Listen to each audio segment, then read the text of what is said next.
Hi hello guys, అందరికి happy Dasara. అందరూ దసరా ఎలా చేసుకున్నారు? మా ఇంటి అయితే ఫుల్ వాన. సో వానలో ఇంకా మా వెహికల్స్ ఏమి మేము పూజ అయితే చేసుకోలేదు. మాకు వానే పూజ చేసేసింది మా వెహికల్స్ ని. అండ్ ఇవి మా చెట్టు నిమ్మకాయలు, చిన్న నిమ్మకాయలు. సో దుర్గాదేవికి అయితే ఒక దండలాగా అయితే కుట్టేసాం. పెద్దది అయిపోయింది దండ. అండ్ ఇంకా మా చెట్టు పువ్వులే, ఏ పండుగ వచ్చినా మేము యాక్చువల్గా పువ్వులు అయితే కొనుక్కోము. మాకు హ్యాపీగా పువ్వులు మంచి మంచి రకరకాల పువ్వులు వచ్చేస్తాయి. ఇంకా దండ అయితే తల్లికి పెద్దది అయిపోయింది. దాన్ని మేనేజ్ చేసి మమ్మీ అయితే పెట్టేసి మంచిగా అయితే పూజ అయితే చేసేసుకున్నాము. అండ్ కరెంట్ కూడా మాకు పోయింది. అయినా సరే ప్రశాంతంగా పీస్ఫుల్గా మనసులో కోరికలన్నీ అమ్మవారికి చెప్పుకొని పూజ అయితే మంచిగా చేసేసుకున్నాము. తర్వాత ఇంకా ధూపం అనేది మస్ట్ అండ్ షుడ్ కదా, తల్లికి ఇవ్వాలి.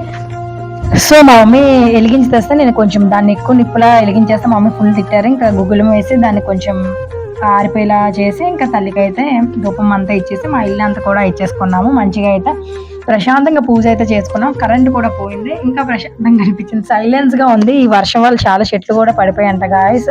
మీ ఇంటి దగ్గర ఎలా ఉంది వాతావరణం? అండ్ బయటకు వచ్చి చూస్తే ఇంకా విపరీతమైన వాన ఉంది. మార్నింగ్ 11కి అయితే ఇంకా చెప్పలేము, అంత వాన అయితే ఉంది. ఇంకా కరెంట్ పోయింది కదా, ఇంకేం చేస్తాం. మమ్మీ నేను కూర్చొని కొంచెం చిట్ చాట్ అయితే చేసుకున్నాము. మాట్లాడుకుంటూ ఉంటే మా జున్ను కూడా వచ్చి ఇంకా వాడు కూడా యాడ్ ఆన్ అయిపోయాడు. ఇంకా కొన్ని ఫొటోస్ తీసుకుందాం అంటే మా మమ్మీ నన్ను ఎక్కిరిస్తున్నారు. నేను ఎలా స్టిల్స్ ఇస్తున్నాను అలాగైతే నన్ను కమ్మేస్తున్నారు.